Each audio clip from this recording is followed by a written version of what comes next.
ખબરોમાં બન્યા રહેવા માટે બેલ આઇકોન દબાવો અને એબીપી અસ્મિતાને સબસ્ક્રાઇબ કરો.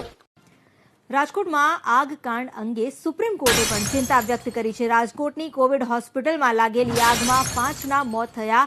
આ પ્રકારની ઘટના સ્વીકાર્ય નથી. એક તરફ કોરોનાની મહામારી છે અને આ મહામારી વચ્ચે આ પ્રકારની ઘટના એ સાંખી ન લેવાય. આ પ્રકારની ઘટનાને લઈને આખા દેશની સ્થિતિ પરથી હવે માહિતી લઈ રહી છે સુપ્રીમ કોર્ટ. કોરોનાના ઇલાજને લઈને દેશભરની હોસ્પિટલમાં કરવામાં આવેલી વ્યવસ્થા અંગે સુપ્રીમ કોર્ટમાં સુનાવણી શરૂ થઈ.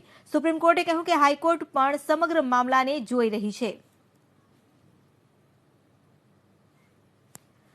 રાજકોટની કોવિડ હોસ્પિટલમાં આગ લાગતા 5ના મૃત્યુ થયા. આ પહેલી વાર નથી. અગાઉ અમદાવાદમાં પણ આવી જ ઘટના બની હતી અને કોવિડના જ 8 દર્દીઓના મૃત્યુ થયા હતા. એક તરફ દેશ આખી દુનિયા કોવિડની સામે ઝઝૂમી રહી છે. દેશમાં પણ કયા પ્રકારની સ્થિતિ છે તેને લઈને હવે સુપ્રીમ કોર્ટે ચિંતા વ્યક્ત કરી છે અને સાથે જ એ પણ ટિપ્પણી કરી છે કે આ પ્રકારની ઘટના સ્વીકાર્ય નથી.